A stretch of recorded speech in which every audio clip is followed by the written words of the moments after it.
सो आज स्टार्ट करते हैं unit 4 government budget and economy. One of the most important chapter और बहुत छोटा चैप्टर।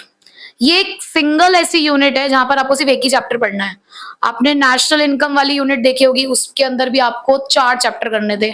ठीक है, आपने यूनिट 2 देखी मनी एंड बैंकिंग की, उसमें 2 चैप्टर थे। यूनिट 3 इस उसमें भी आपने 3 से 4 चैप्टर देखे। यूनिट 4 ये इकलौती ऐसी यूनिट है जिसमें आपको सिर्फ एक ही चैप्टर कवर करना है, which is government budget and economy.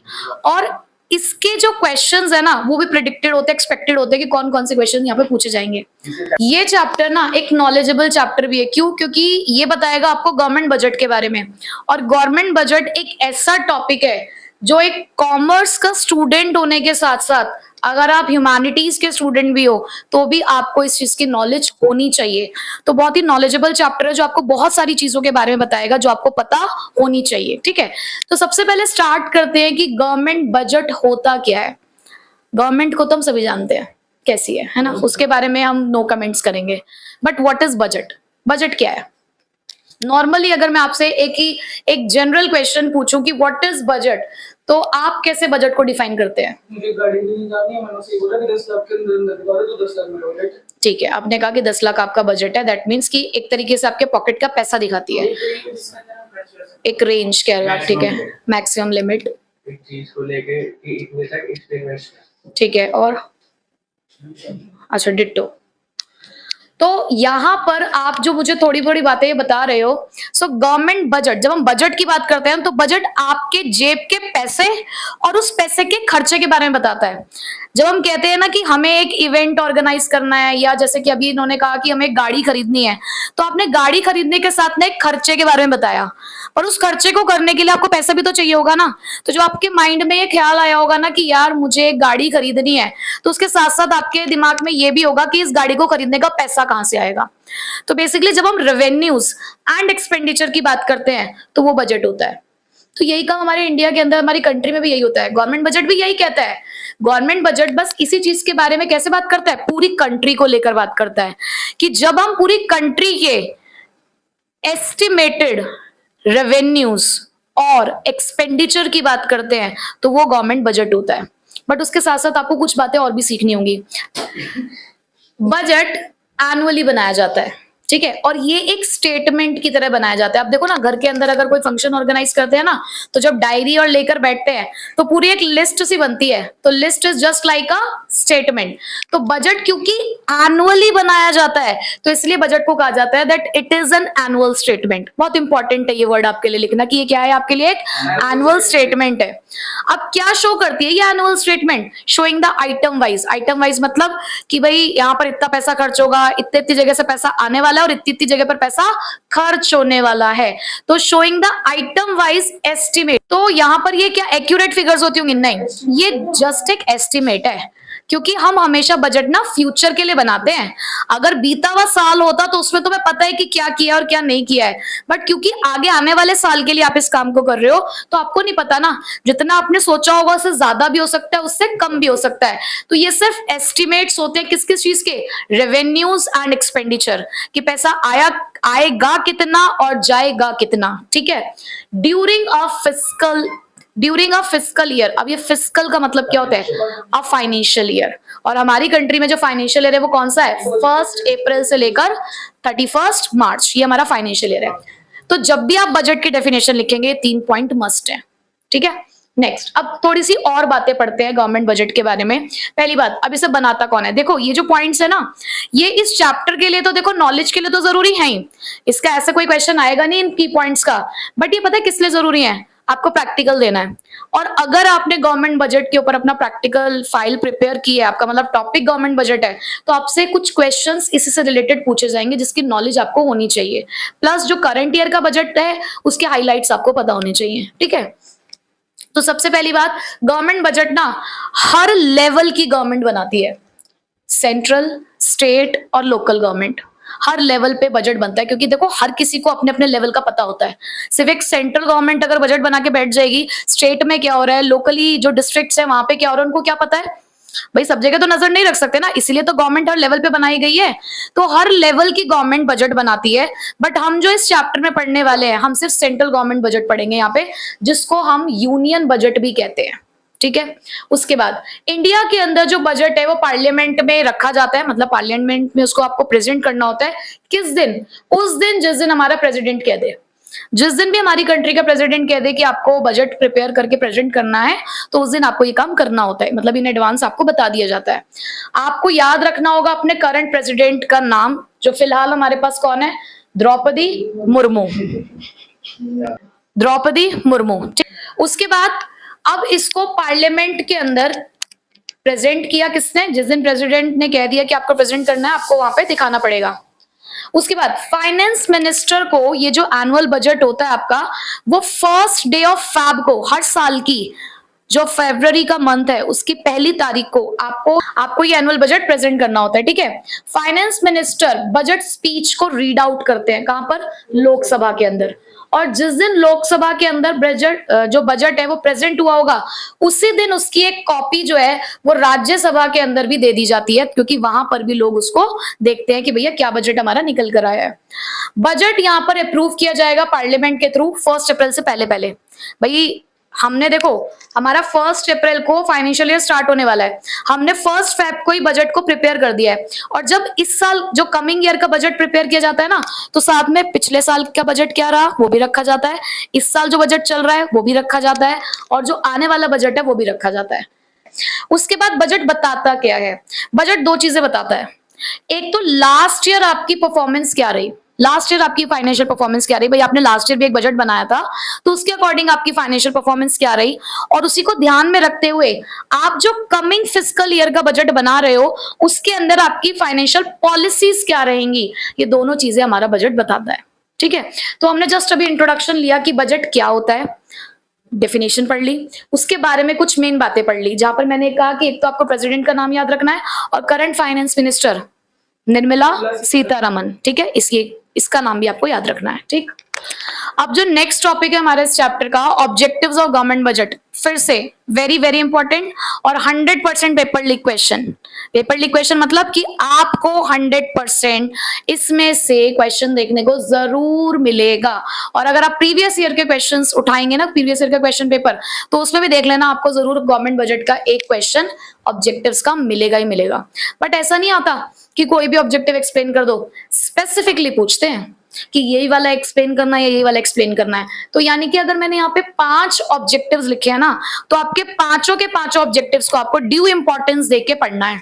आप ऐसे नहीं कर सकते कि कोई भी 2 कर लिए कोई भी 3 कर लिए, नहीं, पूरे 5 ऑब्जेक्टिव्स आपको अच्छे से पढ़ने हैं। ठीक है, तो ये वाला टॉपिक तो बहुत ही ज्यादा इंपॉर्टेंट है। सबसे पहले तो हम देखते जरा कि हमारे इस गवर्नमेंट बजट के ऑब्जेक्टिव्स क्या है, मतलब क्या सोच के साथ क्या उद्देश्य होता है हमारा जब हम गवर्नमेंट बजट बना रहे होते हैं। तो पहला ऑब्जेक्टिव, रीएलोकेशन ऑफ रिसोर्सेस। ये जो हम रिसोर्सेस एलोकेट करते हैं ना, जब गवर्नमेंट बजट बनता है ना, तो हम रेवेन्यूज देखते हैं कि कहां से पैसा आ सकता है, और हम सोर्सेज भी देखते हैं, सोर्सेज ऑफ एक्सपेंडिचर, एप्लीकेशंस, कि जो आपके रेवेन्यूज आया है वो कहां खर्च होगा, हमें ये भी देखना होता है।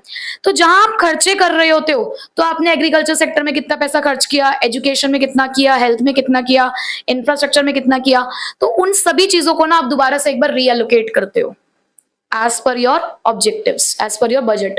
उसके बाद दूसरा ऑब्जेक्टिव क्या है? Reducing the inequalities in income and wealth. और मुझे लगता है कि ये तो हमारे इंडिया में रहेगा ही हमेशा ऑब्जेक्टिव, कि हमें इनकम और वेल्थ की जो इनइक्वालिटीज है हमारे यहाँ पे उसको रिड्यूस करनी है। तीसरा, इकोनॉमिक स्टेबिलिटी।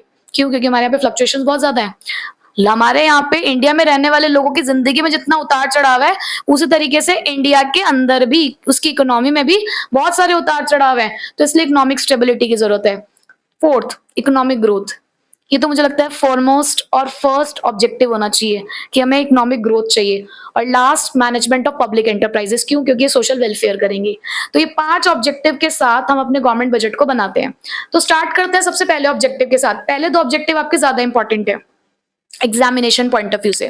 तो पहले ऑब्जेक्टिव की अगर बात करूं, रीएलोकेशन ऑफ रिसोर्सेज।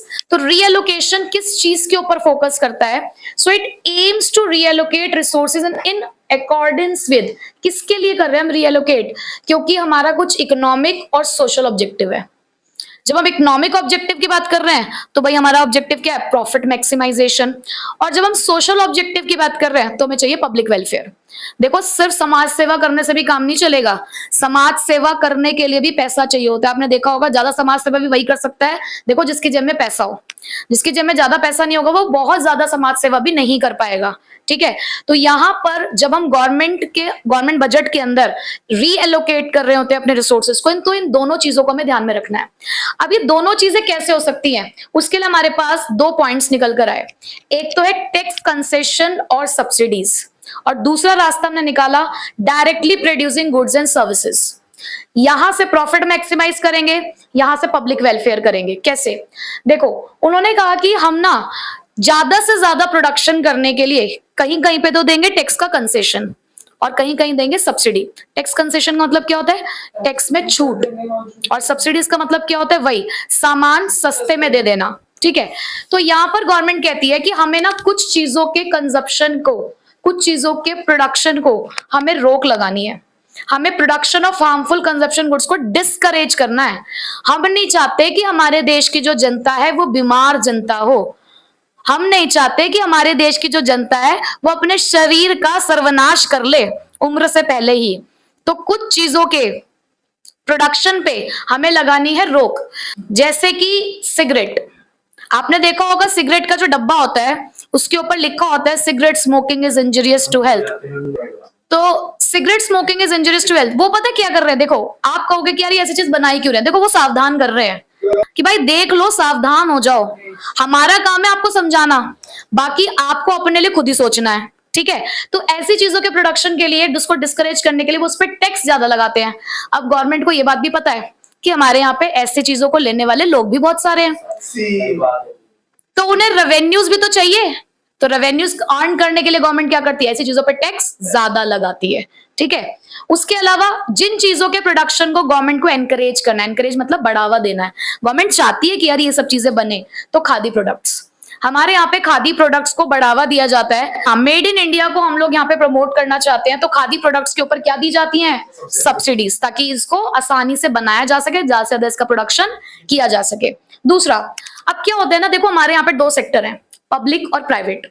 जो प्राइवेट सेक्टर है वो सिर्फ प्रॉफिट के लिए काम करता है, तो वो सिर्फ उन्हीं एरियाज में एंटर करता है जहां पर उसको प्रॉफिट मिलता है, जहां पर प्रॉफिट को मैक्सिमाइज किया जा सकता है।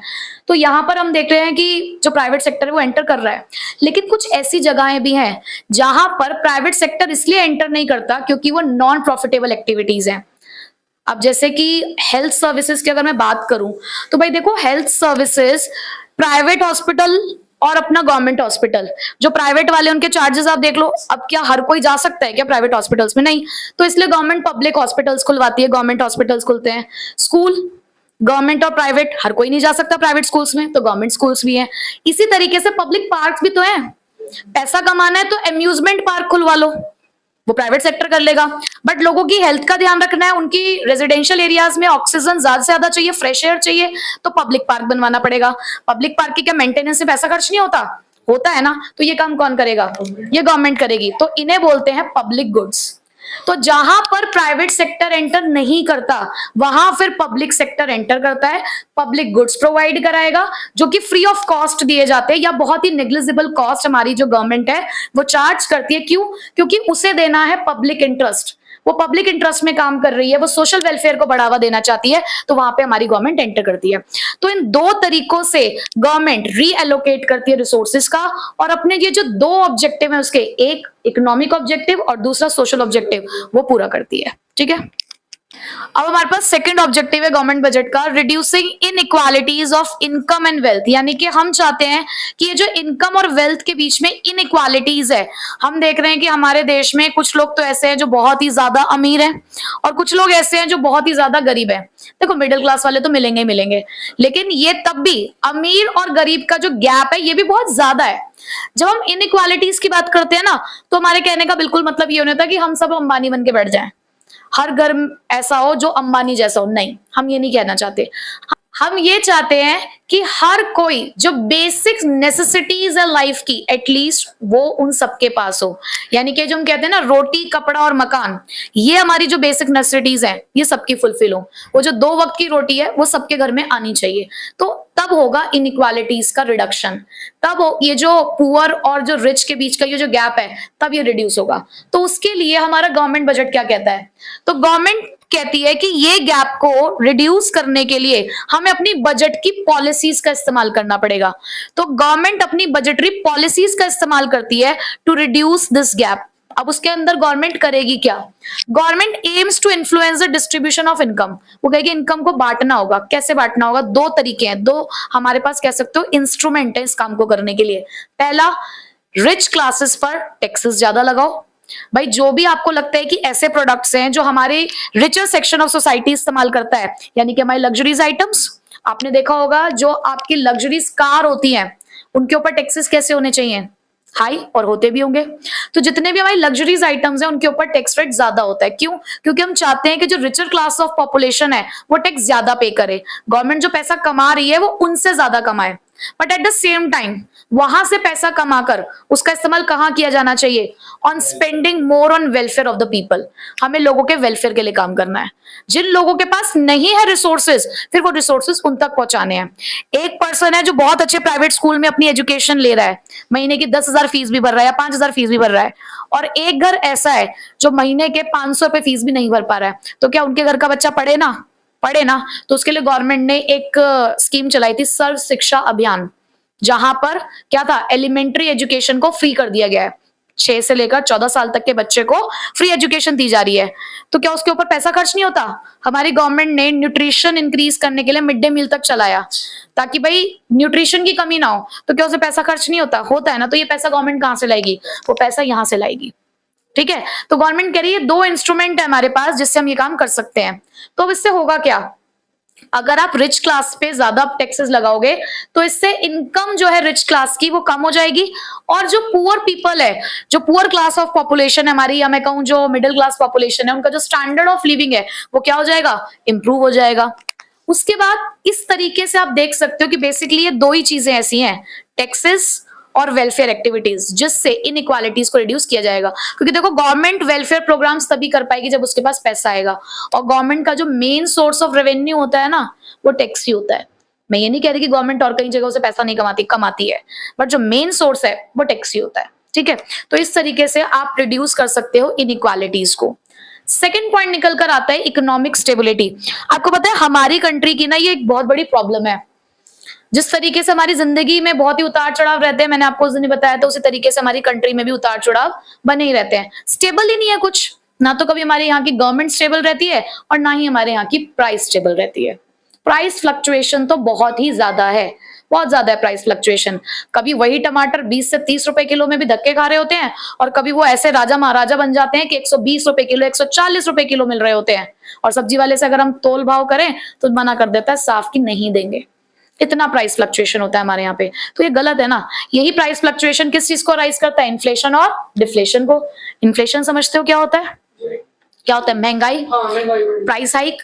और डिफ्लेशन क्या होता है, मंदा है, काम हम जब कहते हैं मंदा चल रहा है, काम नहीं है मतलब डिमांड नहीं है आपके मार्केट के अंदर। तो हमें क्या करना है, यहाँ पर इकोनॉमिक स्टेबिलिटी लानी होगी, और इकोनॉमिक स्टेबिलिटी हमारे गवर्नमेंट बजट का one of the important objective होता है।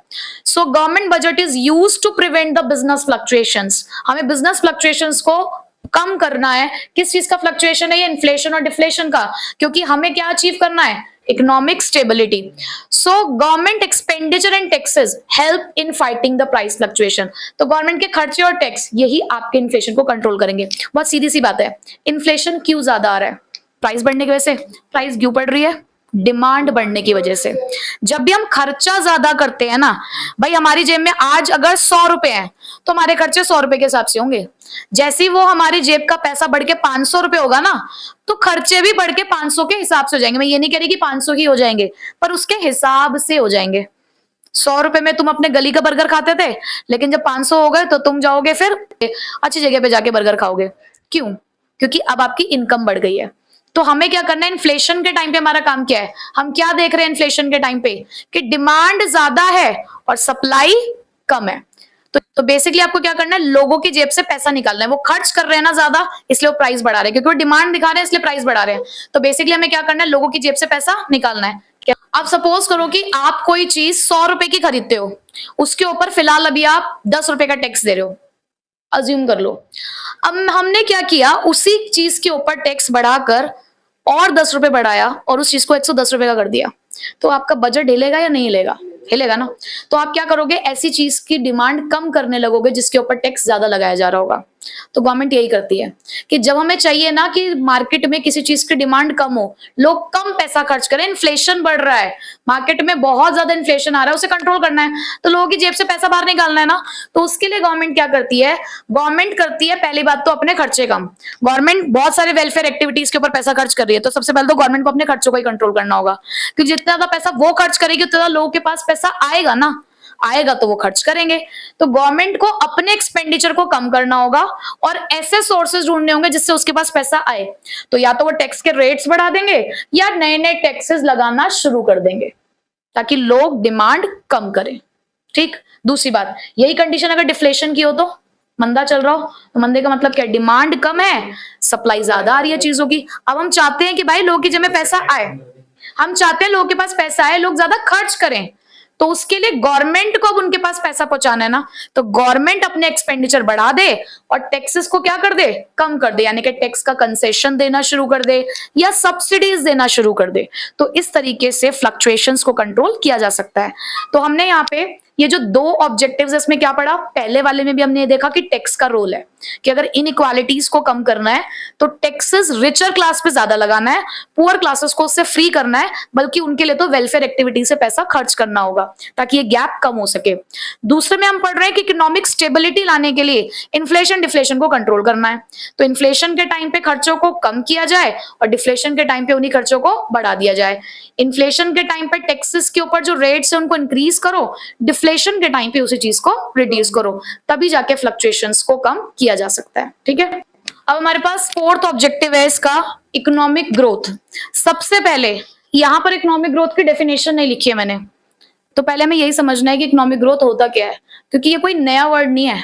जब से आपने एसएसटी को पढ़ा होगा ना और अपने कंट्री के बारे में आपने पढ़ना शुरू किया होगा, उसके डेवलपमेंट के बारे में, तो ये एक वर्ड बहुत जरूरी होता है, इकोनॉमिक ग्रोथ। तो होता क्या है इकोनॉमिक ग्रोथ, हम कैसे किसी भी कंट्री के इकोनॉमिक ग्रोथ की बात करते हैं, यानी कि किस चीज को हम इकोनॉमिक ग्रोथ कह देते हैं। हम कहते हैं कि इकोनॉमिक ग्रोथ पता है कब होता है, सबसे पहला जो इंडिकेटर इकोनॉमिक ग्रोथ का वो ये कि जब भी हमारी कंट्री का जो फिजिकल आउटपुट है वो इंक्रीज होगा तो हम कहेंगे कि इकोनॉमिक ग्रोथ हो रही है। लेकिन ये आउटपुट का इंक्रीज होना, जब हम कहते हैं इकोनॉमिक ग्रोथ, तो इकोनॉमिक ग्रोथ को हम कहते हैं कि it is the sustained increase. Sustained का मतलब क्या है यहाँ पे, कॉन्टिन्यूस, लगातार बढ़नी चाहिए क्या, real GDP of a country.